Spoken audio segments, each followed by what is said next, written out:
by Iran, which he describes as the world's largest supporter of terrorism. CIA Director Mike Pompeo said that Tehran has gained enormous influence in recent years, stressing that its influence far outstrips where it was just 6 or 7 years ago. He pointed to close cooperation between Iran, Iraq, and Syria, which are fighting against foreign-backed terrorist groups, including Daesh. The CIA director said that, quote, Iran is now everywhere throughout the Middle East, adding that such influence makes the Islamic Republic a threat to U.S. national security. Pompeo also last year urged the U.S. Congress to counter Iran with more economic sanctions and internal dissent. I have no first-hand information.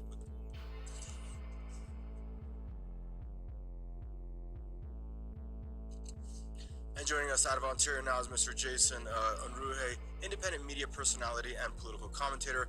Hello, Mr. Jason there. Thanks for joining us, sir. Now, tell me exactly how Iran is a threat to the U.S. national security.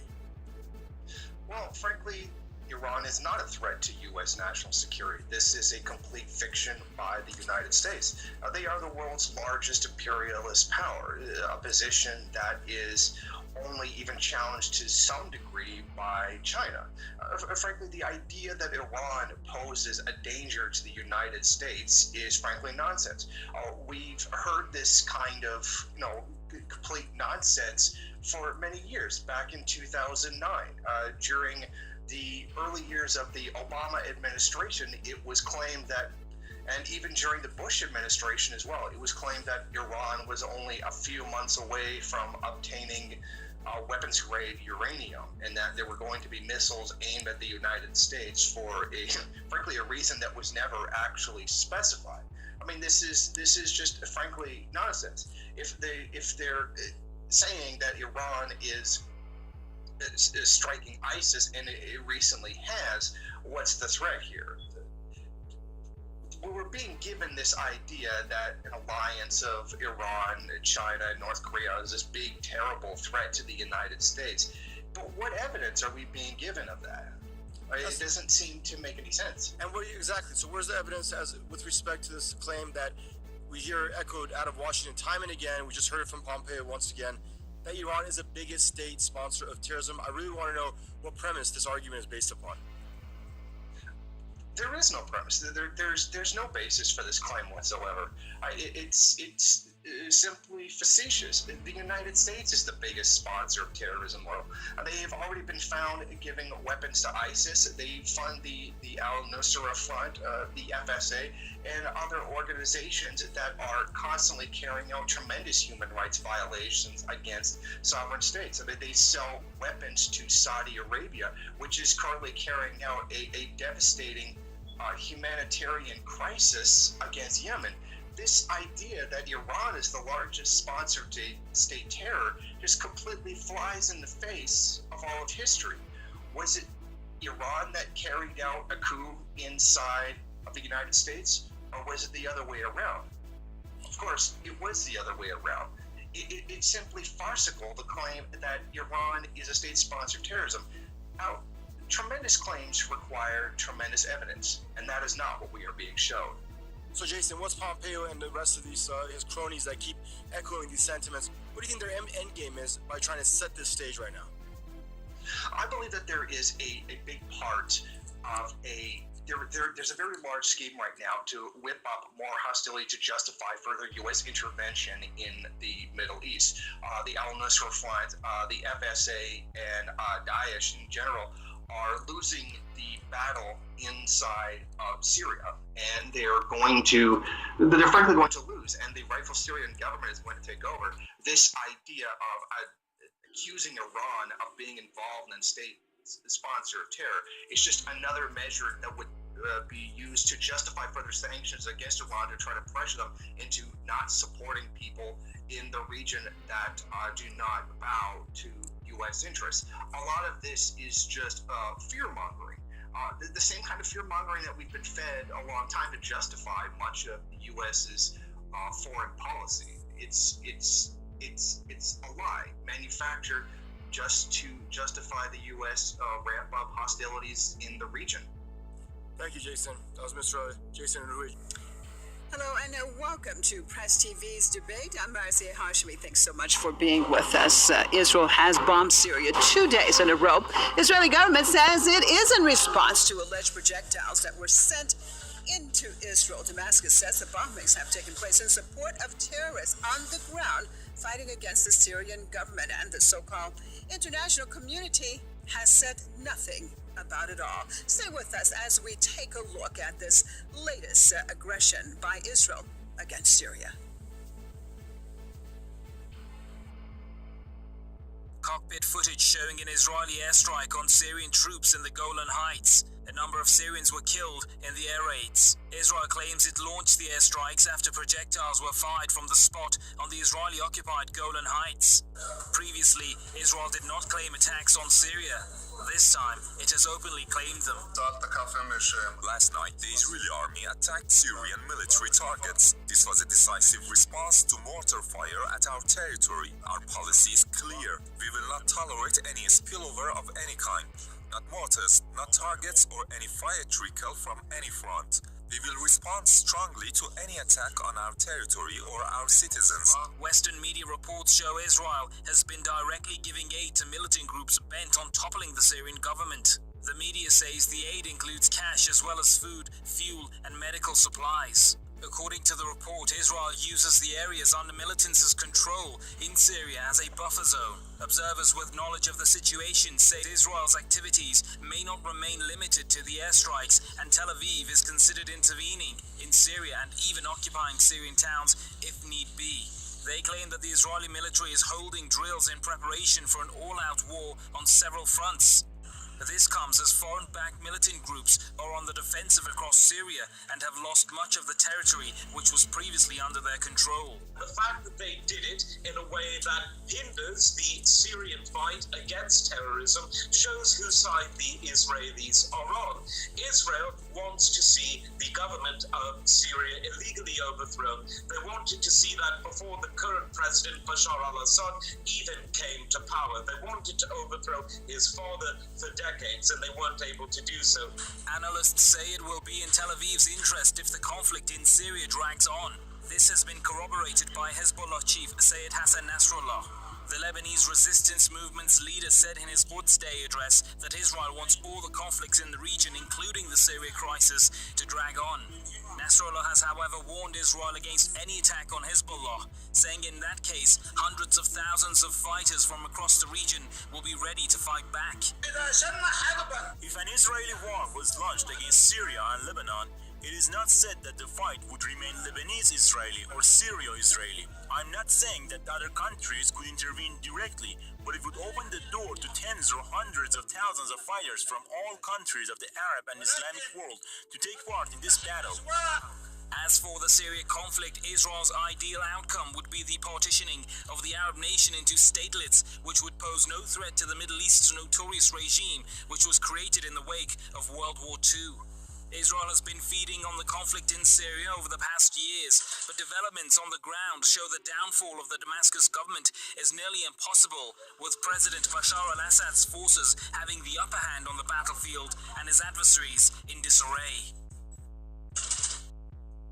I'd like to welcome my guest to the program out of Tampa, political analyst and former American intelligence linguist, Mr. Scott Ricard, and out of New York, journalist and political commentator, Ms. Maxine Dover. Thank you both for being with us. So let's start this off. In New York, and Maxine Dover, does Israel have impunity to bomb a sovereign country at will? What Israel did was respond to missiles, bombs, in fact, falling on its territory. With impunity, I think the idea is defense rather than offense. In what Israel did, it was a response to missiles. And there is film showing exactly the falling of the missiles and the response that was done to combat those missiles. What about that, Scott Ricard? It's in defense. That's what the Israelis are doing. Well, first of all, I'd like to say Eid Mubarak to everyone out there for the magnificent holiday today for the Thank you very Arab world much. and the Persian world. And also, I'd like to say thank you for the privilege again to discuss these kind of issues with Maxine and to go over them as let's listen to the words that each other say, and let's try to be kind and factual about what's happened here. We're talking about an occupied territory that's been occupied for over half a century on an illegal war and a really criminal acts of war that have occupied that land. This was an anniversary this month on the attack on the USS Liberty. It was an attack that was deliberately done, as well as the attack on Gamal Abdel Nasser. That was a preempted attack that was deliberately done and destroyed and killed a lot of people's lives there by the Israeli regime that was being backed not only by the United States, but also being backed by other countries in former Soviet states, as well as across other countries, England and France. So this is unfortunate that this is a 50-year problem that we're dealing with today. And this problem has been going on, for such a long time. I beg to differ that these individuals are defending territory that belongs to Israel. These individuals are in the midst of basically supplying and supporting individuals that are fighting against Assad's government. And unfortunately, these individuals are seeking refuge in the Golan Heights, and the Israelis are allowing that refuge. And as they're running back and forth through the Israeli defenses, obviously the Syrian army is accidentally landing some projectiles, but not hitting any Israeli military targets. They're not targeting Israeli military locations. These are obviously the stray firings of just tremendous amounts of war that have been unfortunately decimating Syria for such a long time. So I reach out to Maxine to look in her heart and listen to the words that I say. This is a very important thing. The Syrian people have suffered enough, and the West has just ganged up on them with tremendous amounts of warfare. And who is supplying all these, these quote-unquote militants? This goes down the list. Jordan, the United States, the United Kingdom, Qatar. You have tremendous amounts of weaponry coming out of these countries. Obviously, Saudi Arabia, and now they've got Saudi Arabia and Qatar fighting among each other, blaming each other for terrorism in the area, when in fact all these individuals are involved. So let's just be really clear about what's happened to this region for now 5 to 6 years, and let's be honest that this is not something that's... All right, Scott, stay with me. Let me get Maxine back in on this discussion. Let me get Maxine back on this discussion. Maxine, Damascus claims that Tel Aviv is bombing it because of Israel's support for terrorism inside of Syria. Do you think that Tel Aviv wants the status quo, meaning the lack of stability, to continue inside of Syria, and will do whatever it can to make sure that that is the case? Well, I don't think that's the case at all. And let me also say Haid Saeed to all of our listeners who are celebrating. For many years, decades, there was a quiet border, and that quiet border was very much dependent on reasonable stability in Syria. The quietness of that border in what is now considered annexed lands was very much treasured, I think, on both sides. The idea that there were no rockets falling in the north, the idea that people could live their lives, that the Druze community could flourish in the Golan, where about 1 million Druze people are resident. These are good things. The idea that the border now becomes an active, hot border is not good for Syria. It's not good for Israel. And do I think Tel Aviv would like to see the conflagration in Syria continue? No, I do not. Well, isn't it true, Maxine? Maxine, let me just jump in here. Isn't it true that if the situation, the status quo continues or worsen, it appears that countries around the world in the region perhaps are putting less attention on the Israeli aggressions, for example, the continual illegal settlement buildings and so many other things. But because everyone is so busy with so much chaos in the region, that there's less attention being put on what Tel Aviv is doing. Thus, perhaps it is in its benefit to make sure the status quo continues. But we have to define what the status quo is. If the status quo is conflict, conflict's a dangerous thing. As we are witnessing in these last 2 or 3 days, conflict overflows borders. These so far have not hit anyone. But what happens if the rocket lands on a house or a school? It changes the whole complexion of the conflict. It changes the way people will respond to the need, and I put that in many quotes, the need to respond with greater military force. This would be a misery for all involved. I think the idea that the conflict should continue is a very false idea. The idea is that the conflict should be resolved. The Syrian people should have an opportunity to reform their lives. They are suffering in a kind of misery that hasn't been seen since World War II. It's not fair to any human being to live in that kind of a continuous physical and emotional conflict. All right, Maxine. What about that Scott record? Basically what Maxine is saying, that actually Israel would not benefit from it. But it appears that with the continued instability in Syria and in the region, do you think that there is actually less attention being paid to the aggression that is occurring even inside of the occupied territories itself? Well, absolutely. I mean, if you look into the American news and the way that it's carrying the quote-unquote war on ISIS, let's be clear that that's really a great diversion for the actual events that occurred, whereby these mercenary forces that have gotten out of hand, and now a new mercenary force among the Kurds has been heavily armed.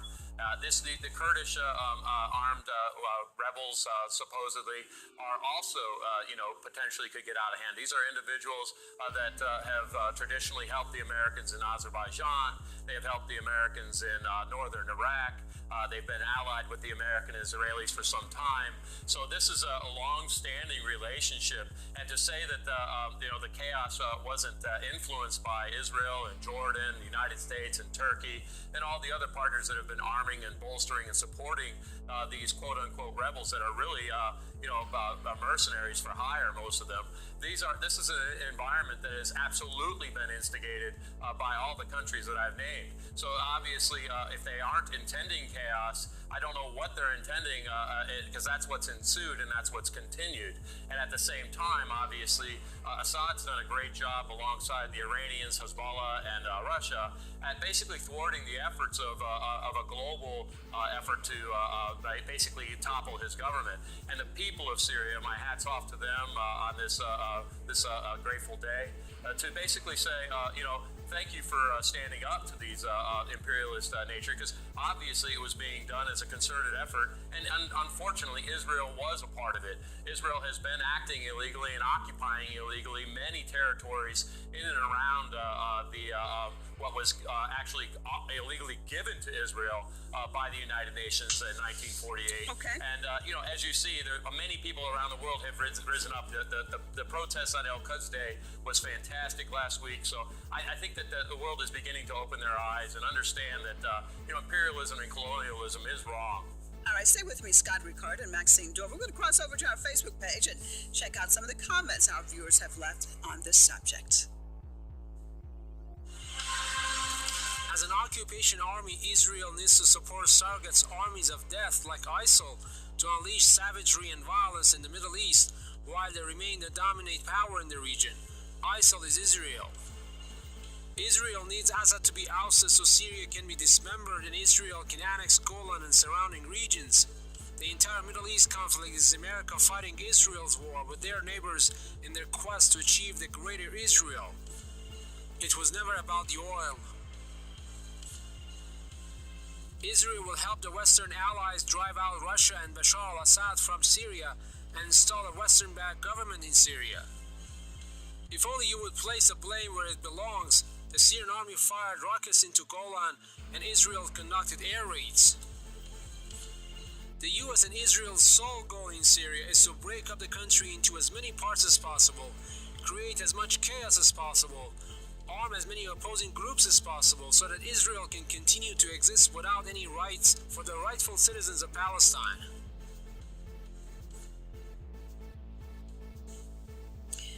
Maxine, you've heard some of the comments. What about the last one, that one of the main goals of Tel Aviv in the middle of this is wanting that chaos to continue, to make sure that ultimately the state of Syria is broken up into so many different parts, basically, to always keep that fighting in between each other.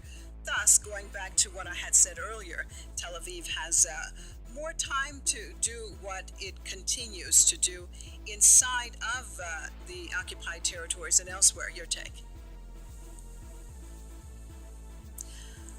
My response is to go point by point. First of all, if we're talking about breaking up Syria, you have to remember that Syria didn't exist until after World War II, and the straight lines that form the borders didn't take into consideration the actual people living in the area that is called Syria, the area that was the territory given to the Assad family as a dominion.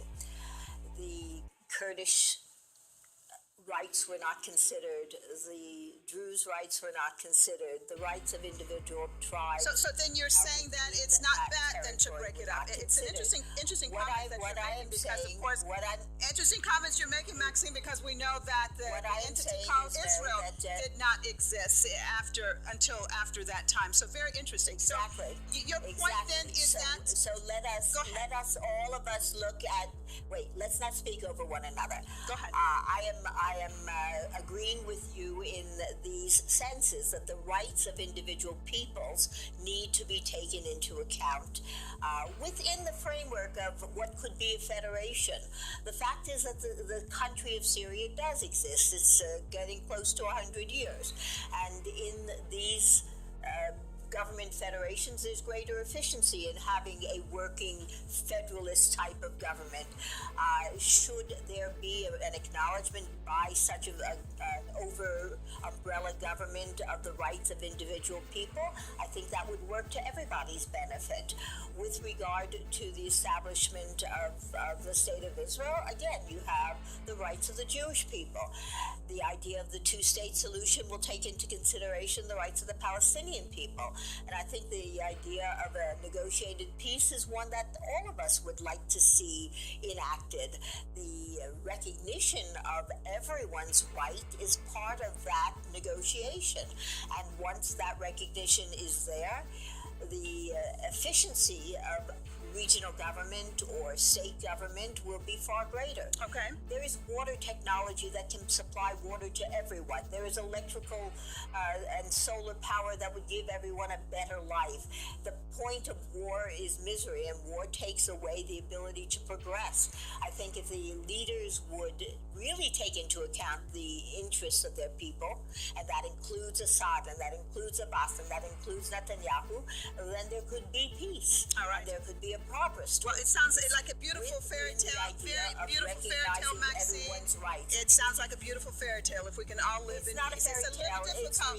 It's a little difficult when actually there is not that equal respect, and there's not that respect for the sovereignty of the countries. Thus, we see bombings of entities like Syria by other entities not respecting the Syrian border. Whether we're talking about the United States coming from across the world bombing it, or Israel, it seems a little bit difficult actually to reach that point of peace that you've just mentioned. But yes, it would be so good. Scott Riccardi, your take on it all, Scott. Let me, yes, definitely difficult if we're not abiding and not respecting each other as equals. Scott Riccardi, your take. What is it going to take? Now, we've seen total silence basically from the international community when Israel is bombing, and it's not the first time, by the way, that this has happened during the Syrian conflict. What is it going to take in order to actually be able to put that pressure on Tel Aviv with the situation not escalating anymore? Because some say that perhaps what Israel is doing is trying to take it to a global war, making the United States and Russia and other entities coming even more involved and then clashing with each other. You've got a little tiny state. That's not one of its possibilities. That's a fantastic question. Go ahead, Scott. That's an incredibly fantastic question. I mean, when you look at the history here, I mean, Syria, Russia, Iran, Hezbollah have shown incredible restraint. I mean, you've had American aircraft shooting down Syrian aircraft. You've had, since 2012, as you mentioned, the Israelis have bombed targets inside of Syria over and over and over again, dozens of times. So we have, tremendous amounts of active war against Syria by not only the United States, but the coalition, and have Israel. Dozens of times they've attacked with airplanes flying over Syrian territory, bombing Syria. So this is a serious act of wars, and Syria has chosen to be extremely restrained. And they've given up their chemical weapons. They've tried everything. They've bent over backwards. And anyone that's given up the most is the Syrian people and the Syrian government for this last 5 to 6 years. So my hat is off to them. And what can be done? The only thing that can be done, the only thing that can happen is that the words that we speak and the kinds of information that we share with the individuals that are incredibly misinformed by Western media and incredibly misinformed in their televisions and their newspapers. The Russian media has been great. 30 seconds, TV sir. has 30 been great. seconds. Voices like mine, I get no time at all on American media to speak this way. The dissidents in this country, that anyone who opposes the military regime and the military action in this country is not giving a voice at all in the West, and that's what needs to happen. Okay, I'm really sorry. Hopefully we can continue this conversation another time, but we are smack out of time right now. I appreciate Scott Ricard and Maxime Dorber for being